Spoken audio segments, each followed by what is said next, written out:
예, 반갑습니다. 원래 부흥회 때 다 뵀어야 되는 얼굴들인데 오늘 처음 보는 분들도 계시죠? 예, 마지막 부흥회가 이제 5시 반에 있는데 독일 말에 "And the good is alles gut", 두 분만 끄떡끄떡 하는데요, 끝이 좋으면 다 좋다 이 말이거든요. 마지막에 참석하면 모든 죄가 다 속죄될 줄로 믿습니다. 예, 오늘 말씀은 나무의 영성이란 말씀을 나눌 테고요, 한 40분 정도 말씀을 나눌 거고, 끝날 때는 히브리어로 민수기 6장 24절 26절의 축도를 할 겁니다. 좀 생소하더라도 3000년 전부터 내려왔던 축도를 한번 함께 받았으면 좋겠습니다. 말씀을 나누겠습니다. 최인호 선생의 상도라는 책을 보면 박종경 대감이란 분이 나옵니다. 박대감 사랑방에는 수많은 손님들이 기거했습니다. 어느 날 박대감이 사랑방에 건너옵니다. 질문합니다. 숭례문을 드나드는 사람이 하루에 몇 명이나 될까요? 숭례문은 오늘의 남대문을 말합니다. 남대문에 보초 서고 있는 사람도 하루에 5,000명 내지 7,000명 정도가 드나들기 때문에 정확한 인원을 알 수 없습니다. 그런데 채연이라는 등장인물이 나오는데 채연이 정답을 말합니다. 채연은 2명이라고 말합니다. 출입하는 사람이 아무리 많다선 치더라도 모든 사람들은 대감을 중심으로 대감에게 이로운 사람, 이씨 한 사람, 대감에게 해로운 사람, 해씨 한 사람, 이렇게 둘로 얘기했습니다. 머릿수를 묻는 질문이었는데 성격으로 답변을 한 거지요. 어찌 보면 일리가 있는 말씀입니다. 사람들은 참 많습니다. 그러나 모든 사람들은 그가 속한 모임에서, 그가 속한 공동체에서 이로운 사람 이씨 아니면 해로운 사람 해씨로 구별될 겁니다. 어차피 우리 모두 한 번 사는 인생인데 누구나 이씨로 기억되기 원하지 해씨로 기억되기 원하는 해맑은 영혼들은 없겠죠. 그럼 어떻게 사는 것이 이씨의 삶을 사는 것인가? 그 답을 우리는 시편에서 찾아보려고 합니다. 시편 1편 1절은 복 있는 사람이라고 복이란 단어로 시작합니다. 복이란 단어는 히브리어에서 2가지 단어가 가장 많이 쓰입니다. 하나는 바루흐, 또 한 단어는 아슈레입니다. 따라하고 싶은 충동을 느끼죠? 한 번만 따라해 주세요. 바루흐, 아슈레. 예, 바루흐라고 하는 말은 영어로, 우리말로는 축복, 영어로 고치면 blessing이란 뜻입니다. 이 바루흐라는 말은 주어지는 것을 강조합니다. 그런데 그 주어짐이 무조건적으로 주어지는 겁니다. 같은 신앙 공동체 내에서도 저 사람은 복받을 짓을 한 게 없는데 항상 복받는 얄미운 인간들이 있죠. 저 인간이 어떻게 늘 복받지? 그런 거, 무조건적으로 주어지는 복, 이게 바루흐의 축복입니다. 미국 대통령이었던 버락 오바마, 바락 어근이 같습니다. 블레싱 오바마, 그런 뜻입니다. 그런데 오늘 시편 1편의 복이란 단어는 바루흐 이 단어가 아니고 아슈레입니다. 아슈레라는 단어는 우리말로 행복, 영어로 고치면 해피니스가 됩니다. 바루흐라고 하는 것은 주어지는 건데 아슈레는 누리는 겁니다. 바루흐는 무조건적으로 주어지는데 아슈레는 조건적으로 누리는 겁니다. 특정한 행동을 했을 경우에 하늘로부터 주어지는 누림, 이게 아슈레의 행복입니다. 전도서 6장 2절을 보시면 어떤 사람은 그의 영혼이 바라는 모든 소원에 부족함이 없어 재물과 부요와 존귀를 하나님께 받았으나 하나님께서 그가 그것을 누리도록 허락하지 아니하셨으므로 다른 사람이 누리나니 이것도 헛되어 악한 병이로다. 하나님으로부터 재물과 부요와 존귀를 받았습니다. 그런데 그가 그것을 누리도록 허락받지는 못했습니다. 주어지는 것은 바루흐의 축복이었는데 그것을 누리는 행복은 얻지 못했습니다. 많은 것들을 갖고 있지만 내가 누리지 못합니다. 전도서는 그것을 악한 병이라고 표현합니다. 많든 적든 누리는 것이 더 중요한 거죠. 시편 1편은 축복이 아니라 행복입니다. 이 행복은 무조건적으로 주어지는 것이 아니라 조건적으로 누리는 겁니다. 오늘 본문은 행복한 사람이 되려면 어떤 삶을 살아야 되는가, 이것을 말해주고 있습니다. 첫 번째, 행복한 사람은 악을 멀리하는 삶을 삽니다. 복 있는 사람은 악인들의 꾀를 따르지 아니하며 죄인들의 길에 서지 아니하며 오만한 자들의 자리에 앉지 아니하고. 어찌 보면 똑같은 말들이 반복되는 것 같습니다. 그런데 동사를 주목해 보세요. 따르다, follow. 서다, stand, 앉다, sit down. 무슨 얘기입니까?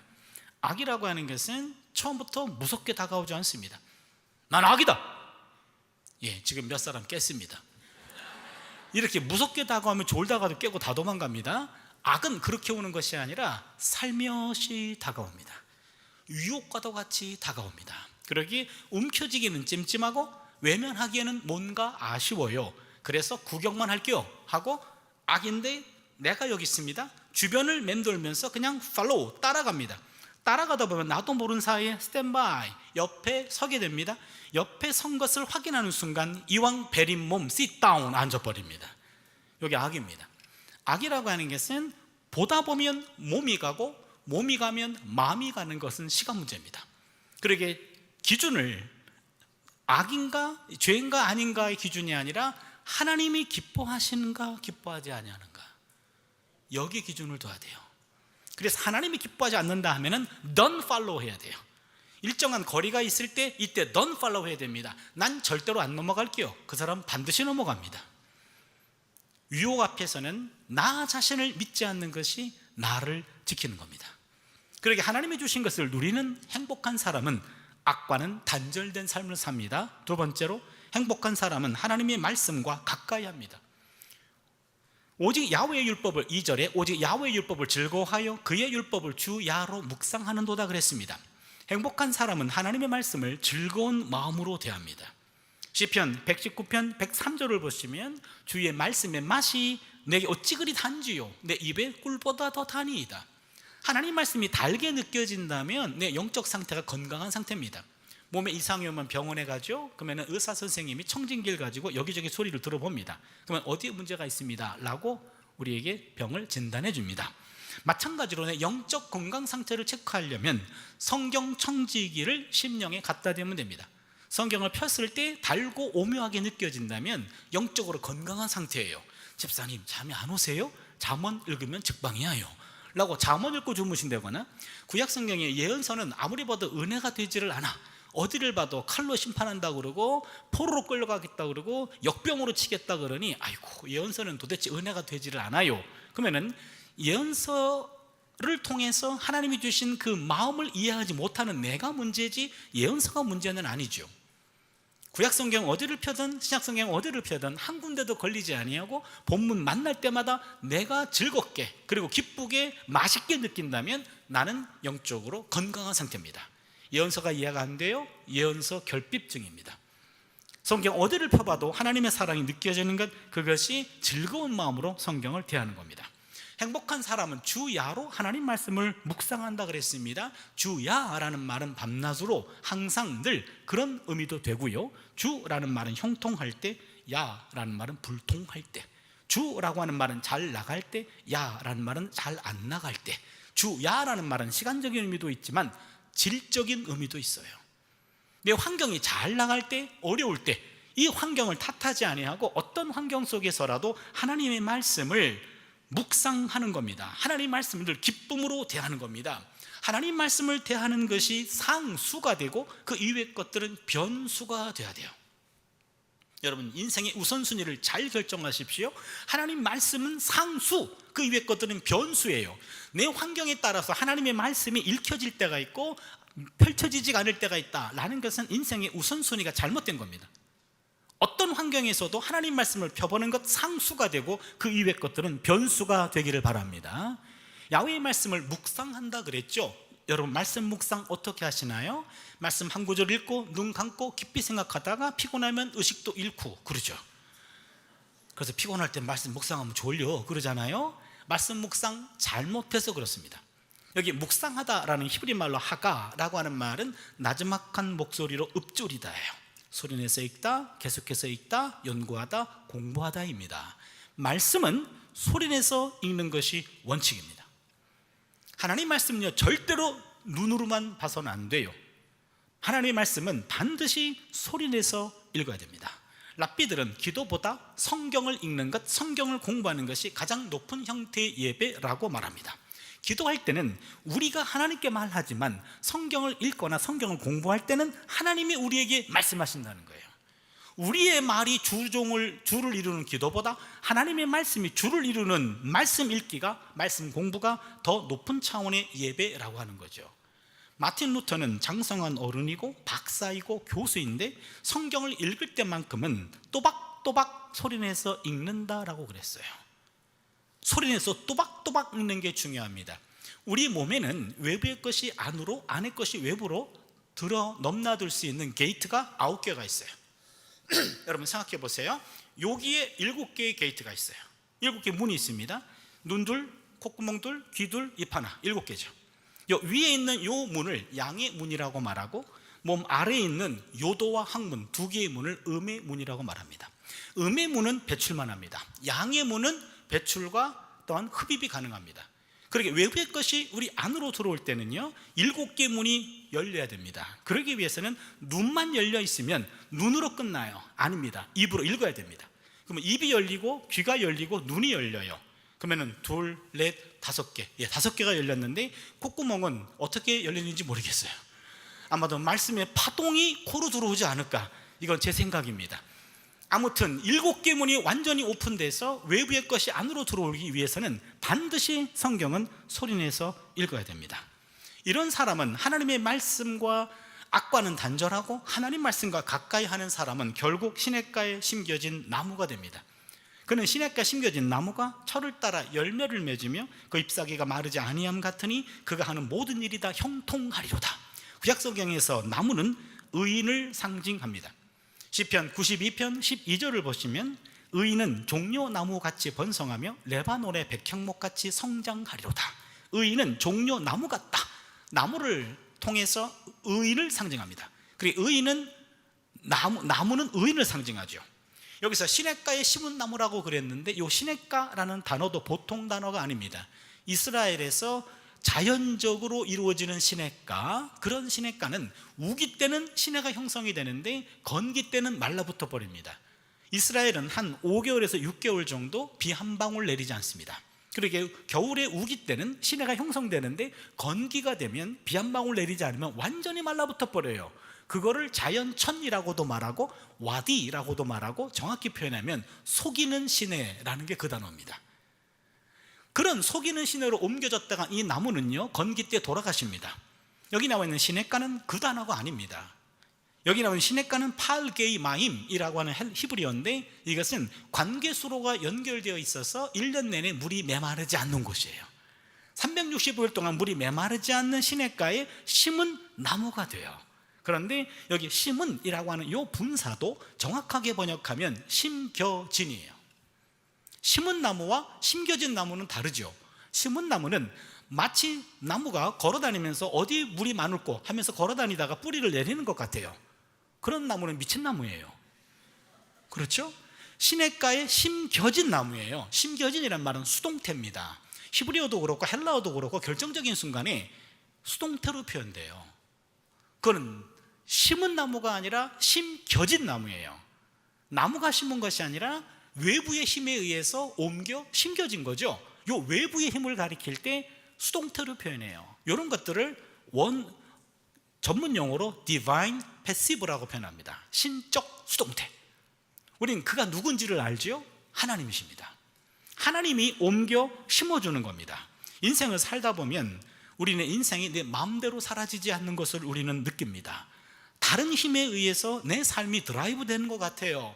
알고 보면 인생은 능동태가 아니라 수동태입니다. 잠언 16장 9절을 보면 사람이 마음으로 자기의 길을 계획할지라도 그의 걸음을 인도하시는 이는 야훼의 신이라 그랬어요. 인생은 내가 디자인하고 플랜하지만, 그러나 그 삶이 실현되는 것은 내 힘과 내 뜻이 아니라 하나님의 뜻인 줄로 믿습니다. 악과 단절된 삶을 살려고 노력하고 하나님 말씀을 늘 가까이 하는 사람은 나무라는 의인이 됩니다. 이 나무에는 4가지 특징이 있습니다. 이게 오늘 나무의 영성이고 우리가 함께 나눠야 될 메시지입니다. 첫 번째입니다. 나무는 침묵합니다. 나무는 자신에게 욕을 해도 침묵하고 삿대질해도 침묵합니다. 심지어 가지를 꺾고 짓밟아도 끝까지 침묵합니다. 주변의 무익한 처사나 소리에 전혀 반응하지 않습니다. 억울한 소리에도 일체 반응하지 않습니다. 나무는 우리가 알 수 없는 무엇인가 귀를 기울이며 철저히 침묵하는 것 같습니다. 우리는 때로 거짓말도 하고 실언도 합니다. 야고보서 3장 2절을 보시면 우리가 다 말에 실수가 많으니 만일 말에 실수가 없는 자라면 곧 온전한 사람이라 그랬습니다. 말에 실수가 없는 사람은 없습니다. 저같이 신학교 교수로 있는 사람도 말로 가르치고요, 또 목사로서 늘 말로 설교하고 하다 보니까 말이 많은 직업이죠. 나 같은 사람이 실언을 참 많이 합니다. 그렇다면 실언과 거짓말을 줄이는 확실한 방법이 있습니다. 무슨 방법이죠? 침묵입니다. 말의 수를 줄이면, 침묵하면 거짓말도 실언도 줄일 수 있습니다. 창세기 39장에 보면 요셉이란 사람이 나옵니다. 형들에 의해서 노예로 팔려갔죠. 보디발의 집에 종으로 갔죠. 거기서 승승장구해서 가정총무까지 승진하게 됩니다. 그런데 보디발의 아내가 그를 유혹합니다. 요셉은 그 유혹을 뿌리쳤습니다. 그러나 보디발의 아내가 남편에게 이 종이 나를 희롱하였나이다 라고 거짓 고소를 하죠. 보디발은 그 얘기를 듣고 요셉을 감옥에 가둡니다. 여기까지가 성경 이야기입니다. 여러분, 성경 이야기는 본문의 표층만 봐서는 안 되고 본문의 심층까지 파고 들어가야 돼요. 그 당시 이집트 문헌을 들여다보면 이집트 동급의 사람들끼리 남의 아내를 유혹하거나 희롱하다가 발각이 되면 처형하게 되어 있습니다. 그렇다면 보디발과 보디발의 아내와 요셉은 동급도 아니고 아래급입니다. 아래급인데 감히 주인님 마나님을 유혹했어? 희롱했어? 보디발의 그 얘기를 듣고 그 당시 관례라고 한다면, 정상적인 부부라고 한다면 그 자리에서 요셉을 처형했어야 됩니다. 그런데 보디발은 처형하지 않고 감옥에 가두는 선에서 수습합니다. 그 결과는 뭘 얘기하는지 아십니까? 보디발은 보디발의 아내보다도 요셉을 더 신임하고 있다는 거예요. 보디발의 아내에게 수모를 안겨준 겁니다. 그렇다면 그것은 요셉의 결백함을 보디발도 알고 있다는 거죠. 제가 요셉이라면 주인님, 사모님의 음탕함은 말 안 해도 아시죠? 난 너무 억울합니다 라고 말할 것 같아요. 근데 요셉은 침묵합니다. 이겁니다. 그 당시 이집트 사람들의 가장 최고의 리더는 억울한 상황이라 할지라도 침묵으로 견뎌낼 수 있는 사람, 그게 리더의 품격이었어요. 요셉은 리더의 품격을 배워가고 있습니다. 요셉은 자신의 무고함을 인정받았지만 억울함을 호소하지 않았습니다. 그대로 수용합니다. 침묵합니다. 겁쟁이가 아닙니다. 비겁한 처사도 아닙니다. 잘못을 시인한 것도 아닙니다. 분명히 보디발의 아내는 분명히 알아, 나도 알아, 보디발도 나를, 내 심적으로 나를 인정해주고 있어. 무엇보다 중요한 것은 하나님 앞에 결단코체를 범할 수 없나이다, 그 부분입니다. 창세기 39장 9절에서 그 유혹의 현장에 하나님이 계셨다라는 것을 요셉은 봤단 말이에요. 그러면은 하나님이 움직일 때까지, 하나님이 억울함을 풀어줄 때까지 기다리는 침묵의 시간을 가진 겁니다. 이것은 믿음의 태도입니다. 진실은 반드시 밝혀진다라는 믿음을 가지고 억울함을 인내해내는 단계죠. 얼음 공장 톱밥 위에서 한 노동자가 열심히 일하다가 거기에 톱밥 속에 손목시계를 떨어뜨렸습니다. 그걸 찾으려고 여기저기를 파헤쳤지만 찾지를 못했습니다. 점심시간이 됐습니다. 식사하러 갔습니다. 식사 끝나고 돌아왔어요. 동네 꼬마 녀석이 손목시계를 손에 들고 있어요. 야, 너 그거 어떻게 찾았니? 꼬마가 말합니다. 가만히 앉아 있었더니 치컥 치컥 치컥 소리가 들리길래 손을 집어넣었더니 이게 나오던데요, 그런 거예요. 그 주인은 그거 왜 못 찾았나요? 이거 어디 갔지? 어디 갔지? 어디 갔지? 지 소리가 너무 커서 그 소리를 못 들었어요. 잡음이 사라지자 원음이 들리는 겁니다. 진정으로 들어야 될 참소리는 침묵을 통하여 들려옵니다. 하나님의 임재 속으로 들어가는 패스워드는 침묵입니다. 침묵은 하나님께서 거하시는 성소입니다. 하나님께서는 모든 것들 가운데 계시지만 우리의 마음과 입술이 침묵하지 않는다면 우리는 결코 그분의 음성을 들을 수 없습니다. 한 지혜자는 이 점을 일찍이 깨닫고 다음과 같이 우리에게 권고합니다. 전도서 5장 1절 2절입니다. 너는 하나님의 집에 들어갈 때에 내 발을 삼갈지어다. 가까이 하여 말씀을 듣는 것이 우매한 자들이 제물을 드리는 것보다 나으니 그들은 악을 행하면서도 깨닫지 못함이니라. 너는 하나님 앞에서 함부로 입을 열지 말며 급한 마음으로 말을 내지 말라. 하나님은 하늘에 계시고 너는 땅에 있음이니라. 그런즉 마땅히 말을 적게 할 것입니다. 하나님 앞에서는 말 많은 것보다도 말 없음이 훨씬 더 경건한 자세이고 지혜로운 자세라고 가르칩니다. 침묵해야 하나님의 음성을 들을 수 있습니다. 하나님의 때가 이를 때까지 때로는 침묵으로 인내하는 삶을 살아낼 수 있기를 바랍니다. 두 번째입니다. 나무는 성장합니다. 나무는 침묵하며 아무 일도 안 하는 것 같습니다. 그러나 나무는요, 뿌리를 깊이 내리고 양분과 수분을 찾아서 열심히 땅 파고 있습니다. 나무의 잎은요, 낮에는요, 우리 육안으로는 보이지 않지만 끊임없이 햇빛을 향해 몸을 비틀면서 한 뼘의 햇볕도 놓치지 않으려고 계속해서 움직이고 일하고 있습니다. 밤에는 우리는 쉬죠. 나무는 쉬지 않습니다. 대기 중에 있는 이산화탄소를 바쁘게 흡수하고 산소를 뿜어내는 일을 합니다. 일종의 탄소 동화 작용을 하고 있습니다. 끊임없이 물을 빨아들이고 대지에서 영양을 흡수하고 대기의 흐름과 햇빛과 운모와 바람을 받아들이면서 성장하고 있습니다. 하잘것없어 보이는 주변의 모든 것들 속에서 자신에게 필요한 것들을 찾아서 일을 하고 있습니다. 아마도 자기 일이 너무 바쁜 나머지 시시한 인간들의 간섭에 일일이 대꾸하지 않는지 모르겠어요. 나무한테 말을 붙였는데 아무런 대꾸를 못 들었다? 그건 나무보다 덜 바빠서 그렇습니다. 나무가 바쁜 나머지 너 같은 사람에게 내가 말 섞을 시간이 없다라는 얘기죠. 생명체는 끊임없이 성장합니다. 누가복음 2장 52절을 보시면 예수는 지혜와 키가 자라가며 하나님과 사람에게 더욱 사랑스러워 가시더라 그랬습니다. 지혜가 자랐습니다. 지적 성장입니다. 키가 자랐습니다. 육체적 성장입니다. 하나님께 사랑스러워 갔습니다. 신앙적 성장입니다. 사람에게 사랑스러워 갔습니다. 사회적 성장입니다. 예수님께서는 멘탈도 성장했고, 피지컬 성장했고, 스피리추얼 성장했고, 소셜 성장했습니다. 우리는 이것을 입체적인 성장이라고 말합니다. 어느 한쪽만 성장해서는 기형이 되고요, 골고루 성장해야 하나님과 사람들한테 사랑받을 수가 있습니다. 고린도후서 4장 16절을 보시면 우리의 겉사람은 낡아지나 우리의 속사람은 날로 새로워지도다 그랬어요. 우리의 겉사람은 날로 낡아져요. 그러나 속사람은 날로 새로워질 수 있습니다. 외모와 인상은 구분합니다. 외모는 본인 책임이 아니고 부모 책임입니다. 우리 부모님이 이딴 거 하나 만든 거죠. 내 책임이 아니에요. 인상은 본인 책임입니다. 40세 이상 되신 분들의 인상은 그것이 본인의 인생 성적표입니다. 내가 인생을 이렇게 살아왔다오 라는 인생 성적표예요. 링컨은 말합니다. 사람이 40이 되면 자기 얼굴에 책임을 져야 합니다. 그 사람의 기본적인 성정과 감정들이 쌓여서 40이 되면 얼굴에 고스란히 드러난다는 뜻이죠. 화가 많고 부정적인 사람의 인상과 평소에 잘 웃고 삶이 긍정적인 사람의 얼굴은 다릅니다. 우리 몸은 정해진 정도만큼만 자랍니다. 하지만 우리의 내면은 정신적이고 영적인 존재이기 때문에 이러한 한계가 없습니다. 인생의 마지막 순간까지 우리 내면은 계속 성장할 수 있습니다. 나이가 먹는 만큼 말이죠. 우리 몸은 노화되지만 우리의 인격과 우리의 내면은 노숙해집니다. 내면의 성장판은 닫히지 않습니다. 성장은 배움이라는 양식을 흡수함으로 이루어지지요. 매일매일 배움이라는 양식을 통해서 늘 성장할 수 있기를 바랍니다. 세 번째입니다. 나무는 열매를 맺습니다. 나무가 때가 되면 그 나무가 유실수라고 한다면 반드시 열매를 맺습니다. 그런데 그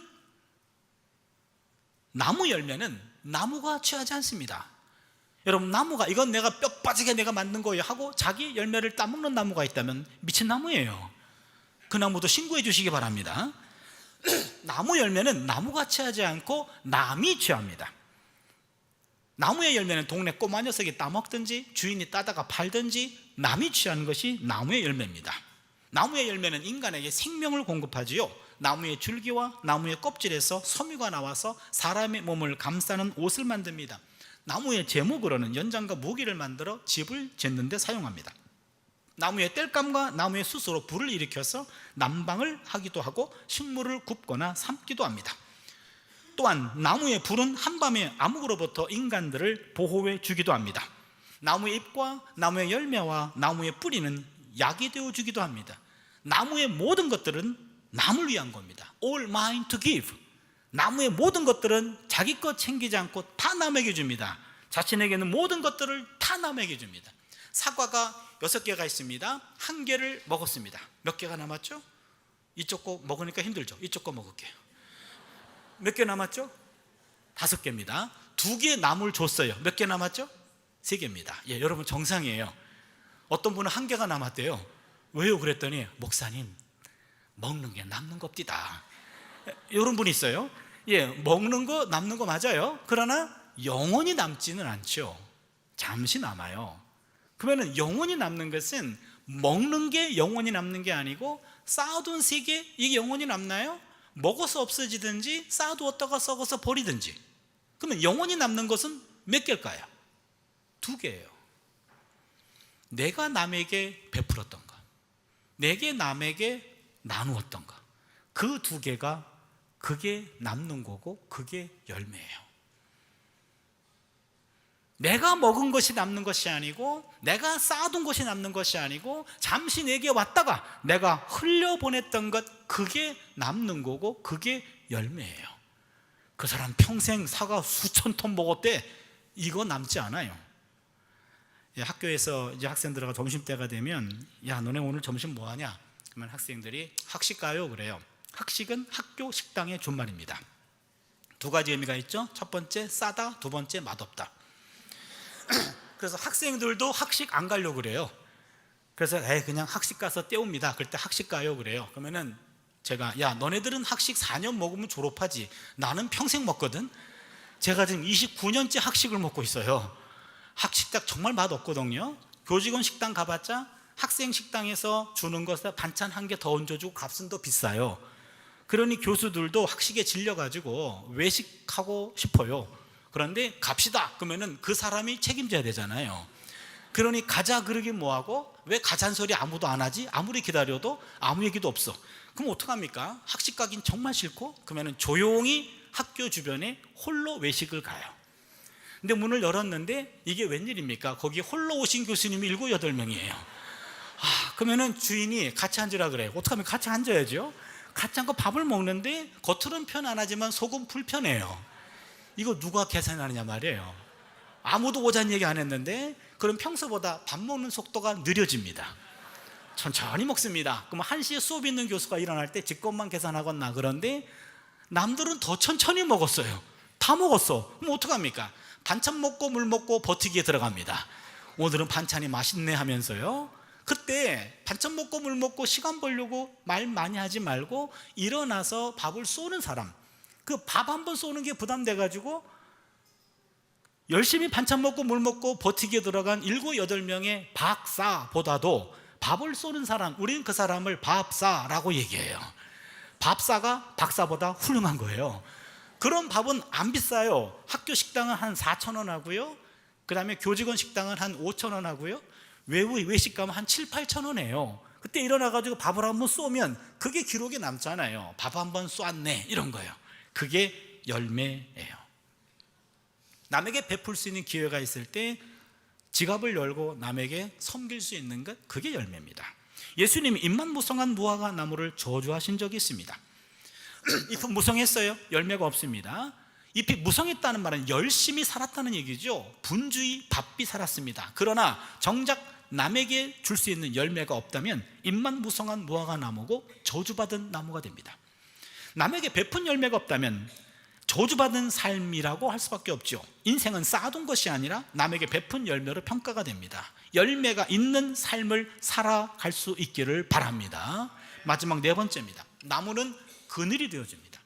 나무는 침묵하고 성장하고 열매를 맺고 그리고 그늘이 됩니다. 나무는 한여름 때학볕을 피하는 그늘이 되고 안식처가 됩니다. 뜻밖의 소나기를 만난 사람들이 잠시 쉬어가는 쉼터가 되어줍니다. 구약성경에서 가장 지혜로운 왕으로 유명한 사람이 솔로몬입니다. 솔로몬이 기브온 산당에서 1000번제를 드렸고 하나님이 꿈속에서 나타나셔서 내가 내게 뭘 해주기를 원하느냐라는 장면이 나옵니다. 기브온 산당에서 1000번제를 드렸습니다. 1000번제는 1000마리 완샷 한꺼번에 태워드린 거예요. 1000번제입니다. 태울 번째예요. 바쁘신 솔로몬 씨께서 기브온 산당과 예루살렘은 약 8km가 떨어져 있습니다. 하루에 한 마리씩 왔다 갔다 한 것이 아니고 1000마리 완샷 한꺼번에 태워드렸어요. 오늘날 교회에서 1000번째 헌금하는 교회들이 있죠. 그건 1000마리를 한꺼번에 드리면 부담이 되니까 하루에 한 마리씩 나누어 드리세요 라는 차원에서, 목회적 차원에서 재해석한 거고, 바쁘신 솔로몬 씨는 1,000마리 완샷 한꺼번에 태워드렸고, 하나님이 꿈속에서 나타나셨고, 내가 내게 뭘 해주기를 원하느냐. 그때 솔로몬은 뭘 요구했죠? 지혜. 예. 왕상 3장 9절을 한번 본문을 보세요.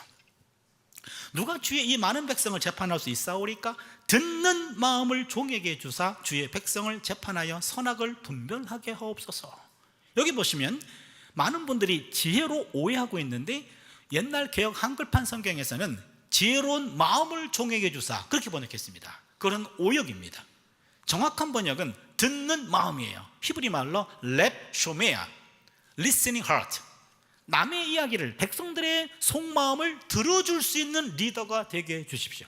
진정한 리더는 자기 목소리를 높인 사람이 아니고 구성원들의 속마음까지 읽을 수 있는 사람, 그거를 들을 수 있는 사람, 그가 리더예요. 한마디로 말하면 솔로몬은 하나님께 경청을 요구한 겁니다. 세상은 자기 마음을 있는 그대로 관심 갖고 들어줄 사람을 찾습니다. 누군가 내 목소리를 경청해주고 들어주고 공감해주고 내 존재를 인정해주고 내 가치를 알아주기를 원합니다. 그래서 성경은 듣기 전에 말하는 것은 어리석은 짓이다 라고 말합니다. 지식은 말하려 하지만 지혜는 들으려고 합니다. 말이 멋있지 않나요? 예, 멋있는 말은 제 말이 아닌 것도 아시죠? 제가 책을 보다가 글귀를 발견했어요. 지식은 말하려 하지만 지혜는 들으려고 한다. 어떤 분을 처음 만났는데 정말 말씀이 없으셔. 과묵하셔요. 얘기를 잘 들어주셔. 그런데 만날 때마다 어찌 그리 과묵하신지 그분이 잘 들어주시고 잘 공감해 주셔. 엄청나게 고수로 보여요. 근데 어느 날 그분이 입을 열었어? 고수가 아닌 게 탄로나잖아요. 말없이 듣는 것이 지혜로운 태도예요. 이런 말씀이 성경에도 있더라고요. 잠언 17장 28절입니다. 미련한 자라도 잠잠하면 지혜로운 자로 여겨지고 그의 입술을 닫으면 슬기로운 자로 여겨지느니라.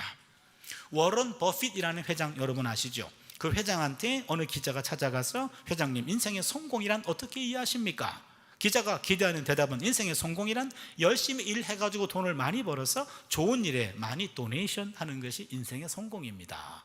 그리 말할 줄 알았어요. 이분의 대답은 뜻밖이었습니다. 인생의 성공이란 나이가 들면 들수록 내 주변에 젊은 사람들이 많아지는 것이 성공입니다. 이렇게 얘기했어요. 저는 이 말이 공감이 됩니다. 나이가 들면 젊은 사람에게 자신의 경험을 나누고 싶어 합니다. 그래서 그 유명한 라떼를 쏘는 거죠. 여러분 라떼 아시죠? 라떼는 말이야, 저는 그래서 라떼를 안 먹습니다. 아메리카노만 먹습니다. 젊은 사람만 보면 나이 든 사람들은요 말이 많아져요. 그래서 말이 많은 사람에게 사람이 붙지 않아요. 그렇기 때문에 나이가 들면 입은 잠그고 지갑은 열라는 말이 있어요. 나이 드신 분들은요 지갑은 집에 두고 나와요. 입만 가지고 나와요. 젊은 사람이 식사를 대접하면요 밥값 해야 된다고 말이 더 많아져요. 그 말은 입은 먹을 때 많이 먹고 또 말도 많아져. 그러면 그 젊은 사람은 다시는 그분 찾아가지 않아요. 젊은이는 자기 얘기를 들어주려고 찾은 건데 자기 얘기를 듣기는커녕 말만 많아져요. 그러면 절대로 그 분에게 젊은이는 찾아가지 않습니다. 사람에 대한 호칭은 나이에 따라 달라진다고 합니다. 영아, 유아, 청소년, 청년, 장년, 여기까지는 똑같습니다. 어떤 대학을 가건 그냥 청년이고 어떤 직장을 다니건 그냥 장년이에요. 그런데 모든 사람들은 나중에 호칭이 갈립니다. 모든 사람들은 노인 아니면 어른으로 구분됩니다. 결국에 노인 아니면 어른이 됩니다. 노인은 그저 늙은 사람이에요. 어른은 존경받는 사람이에요. 노인은 고집을 피우는 사람이고 어른은 상대를 이해하려고 노력해요. 노인은 상대를 지배하려고 해요. 자네 나이가 몇이야? 어른은 상대를 배려합니다. 노인은 받기만 좋아합니다. 어른은 베풀기를 더 좋아합니다. 노인은 더 이상 배울 것이 없다고 생각합니다. 어른은 늘 배워야 한다고 생각합니다. 부모님이 나이가 들수록 점점 노인이 돼. 아주 이기적이에요. 뭔가를 갖다 드리면 암흑의 권사들은 더 비싼 거 갖다 주더라 야 요따고 얘기하셔. 점점 이기적이야. 자기 것만 챙겨. 그러다 보니까는 건강해져, 오래 사셔. 자녀들은 괴로워진대요. 여러분, 예수님은 생물학적으로는 나이가 30대였지만 진정한 어른이었어요. 마태복음 11장 28절을 보시면 수고하고 무거운 짐진 자들아 다 내게로 오라, 내가 너희를 쉬게 하리라. 상대를 쉬게 하면 어른이에요. 상대를 편하게 하면 어른이에요. 본인만 쉬려고 하면 노인이에요. 본인만 편해지려고 하면 노인이에요. 노인은 나이가 들어 노인 되는 것이 아닙니다. 젊어서부터 이기적인 삶을 살았기 때문에 나이가 들어 자연스럽게 노인이 된 거예요. 어른은 나이가 들어 어른 된 게 아니에요. 젊어서부터 남을 더 배려했기 때문에 나이가 들어 자연스럽게 어른이 된 겁니다. 지금 우리는 노인의 길로 가고 계십니까? 아니면 어른의 길로 가고 계십니까? 말이 많으면 노인이고 말 없이 상대 이야기를 잘 들어주면 어른이에요. 교회가 미래가 있냐 없냐, 그것은 나이 든 사람들의 목소리보다도 젊은이들의 목소리가 더 큰 교회가, 그 교회가 미래가 있는 교회예요. 말씀을 정리할게요. 해씨가 아니라 이씨의 삶을 사는 행복한 나무가 되는 삶, 그것은 첫 번째, 악과는 멀리합니다. 두 번째, 하나님의 말씀과는 가까이 합니다. 어찌 보면 우리네 삶은 너무 단순합니다. 악과는 전쟁, 하나님 말씀과는 평화예요. 말씀이 있는 그 자리를 사모하는 겁니다. 하나님 말씀 있는 곳이라고 한다면 모든 만사를 다 뒤로 제껴놓고 말씀을 사모하며 그 자리에 참석하는 거예요. 여러분, 오늘 잘 나오셨어요. 오늘 오후에도 잘 나오셔야 돼요. 이러한 삶이 반복되다 보면 자신도 모르는 사이에 한 그루의 나무가 됩니다. 그렇다면 시냇가에 심겨진 나무는 사소한 일에는 침묵하고 성실하게 매일매일 순간순간마다 성장하며 남에게 유익을 제공하는 열매를 맺고 지치고 힘든 사람들에게 언제나 그늘이 되어줍니다. 톨스토이는 말합니다. 양심은 하나님의 목소리다. 양심은 하나님의 목소리다. 여러분, 일반적으로 양심이 살아있는 사람은 악한 일을 생각하거나 잘못된 일을 할 때 양심이 두근두근거립니다. 양심이 살아있는 거예요. 양심은 일종의 알람장치입니다. 알람장치는 전원이 연결되어 있어야지만 살아있습니다. 근데 전원이 끊어져요. 전원이 끊어지면 알람장치가 멈췄어요. 상대를 죽여도 전혀 죄의식이 없습니다. 사이코패스가 그렇죠. 소시오패스가 그렇죠. 성경적인 용어로는 화인 맞은 양심이라고 얘기합니다. 양심이 살아있으려면 전원이 연결되어 있어야 돼요. 알람에 불이 들어와야 됩니다. 그 전원 연결이 하나님의 말씀이에요. 또한 뿌리를 깊이 내리죠. 그러면은 생수가 올라옵니다. 요한복음의 해석에 따르면 생수는 성령의 생수가 됩니다. 하나님의 말씀과 성령으로 잇닿아 있어서 말씀과 성령으로 공급이 돼야 알람장치가 살아있는 줄로 믿습니다. 이게 살아있어야 잘못된 것들을 악으로 분별하고 이 악한 것들을 끊어낼 수 있는 용기도 말씀과 성령에서 나오는 줄로 믿습니다. 그러기에 말씀과 성령으로 끊임없이 공급받아서 한 그루의 건강한 나무가 되어주시길 바랍니다. 행복한 나무가 되어주시길 바랍니다. 여러분, 한 분 한 분이 행복한 나무가 되면 여기에 수백 그루의 나무가 있죠. 숲을 이루었습니다. 하나의 숲을 이뤘다면 이 지역사회에 있는 악한 공기, 이산화탄소는 우리가 십자가를 지는 심정으로 흡수하고 이 지역사회를 맑게 하고 밝게 하는 산소를 공급하는 그런 교회 되어주시기를 바랍니다. 시애틀 형제교회, 시애틀 지역의 대표적인 교회로 알고 있어요.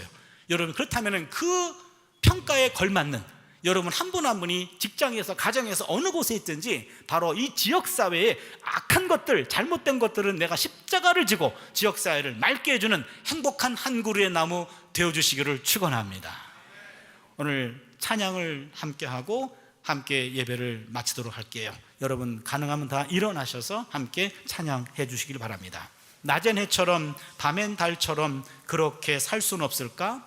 욕심도 없이 어두운 세상 비추어 온전히 남을 위해 살듯이 나의 일생에 꿈이 있다면 이 땅에 빛과 소금 되어 가난한 영혼, 지친 영혼을 주님께 인도하고픈데 나의 욕심이, 나의 못난 자아가 언제나 커다란 짐 되어 나를 짓눌러 마음을 곤곡해 하니 예수여 나를 도와주소서. 함께 찬양 올리겠습니다.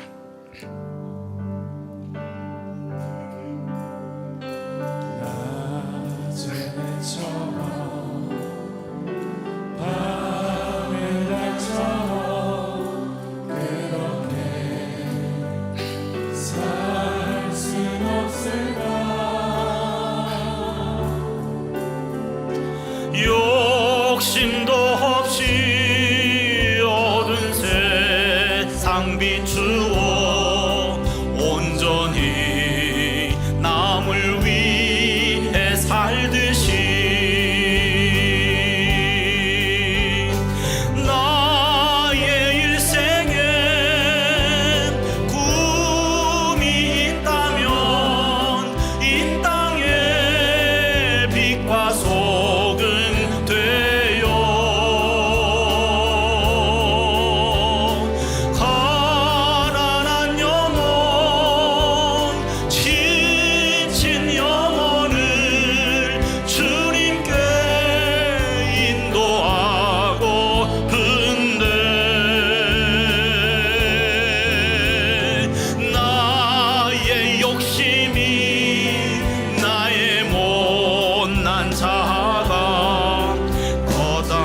말씀을 생각하시면서 우리 함께 통성으로 기도하는 시간을 갖습니다. 내 언어로 기도가 돼야 그것이 내 피가 되고 살이 되고 내 영성이 됩니다. 하나님, 나도 행복한 나무 되기를 원합니다. 악과는 단절하고 하나님 말씀과 가까이 하는 삶이 나의 일상이 되게 해주시고 거룩한 습관이 되게 하여 주시옵소서. 그리하여 한 그루의 나무가 되게 하시고 행복한 나무 되게 하여 주시옵소서. 주여, 일창드리고 2분만 기도하겠습니다. 주여. 오 하나님 아버지, 감사합니다. 하나님 아버지, 잃어버린 영성을 회복하자라는 주제를 가지고 우리가 시간마다 하나님의 말씀을 나누고 있습니다. 하나님, 이 시간에 우리 형제교회 성도님들과 함께 나무의 영성을 나누었습니다. 하나님 아버지, 복 있는 사람은 악인들의 꾀를 따르지 아니하며 죄인들의 길에 서지 아니하며 오만한 자 자리에 앉지 아니하고 오직 야훼의 율법을 즐거워하여 그의 율법을 주야로 묵상하는 자로다 말씀하셨습니다. 하나님 아버지, 악과는 단절된 삶을 살아가게 해주시고 하나님 말씀과 가까이 하는 삶이 우리의 일상이 되고 우리의 습관이 되고 우리의 몸이 되고 우리의 피가 되게 하여 주셨기를 간절히 바라옵고 원합니다. 하나님 아버지, 말씀과 성령으로 늘 공급받게 하여 주셔서 우리의 삶의 중심이 시냇가로 옮겨 심어지게 하여 주시옵소서. 한 그루의 행복한 나무가 되어서 하나님 아버지, 우리가 나무와도 같이 신목하며 성장하며 열매를 맺으며 그늘이 되어주는 인생을 살아갈 수 있도록 우리 한 사람 한 사람을 온전히 붙잡아 주시옵기를 간절히 바라옵고 원합니다. 하나님 말씀은 살아있고 운동력 있다고 말씀하셨습니다. 말씀이 살아 움직이는 그 운행의 자리를 가벼이 여기지 않도록 하여 주시고 말씀을 사모하며 말씀 속에 날아간 우리가 되게 해주셨기를 간절히 바라옵고 원합니다. 형제교회 성도님들에게 막중한 사명이 있습니다. 하나님 아버지, 하늘로부터 하나님의 은혜를 힘있게 해주시고 그 은혜를 힘입어 이 땅을 섬기며 이 땅에 하나님의 나라를 펼쳐갈 수 있도록 우리를 붙잡아 주시옵기를 간절히 바라옵고 원합니다. 하나님 아버지, 특별히 이제 집회를 통해서 하나님 말씀이 우리가 들려올 때에 그 말씀을 붙잡게 해주시고 말씀 따라 살아가게 해주시옵기를 간절히 바라옵고 원합니다. 하나님 아버지, 감사합니다. 우리가 한 그루의 나무와도 같이 나무의 영성으로 신목하며 성장하며 열매를 맺으며 그늘이 되어주게 하여 주셔서 많은 사람들에게 어른이 되어주는 길을 걸어가게 하여 주시옵소서. 인정받고 존경받고 사랑받는 복된 인생이 되게 해주셔서 우리의 남은 삶을 통하여 주변 사람들을 축복하며 주변 사람들에게 그늘과 안식을 제공하는 복된 인생 되게 하여 주시옵소서. 하나님, 감사드렸고 이 시간에 영광받아 주시옵소서.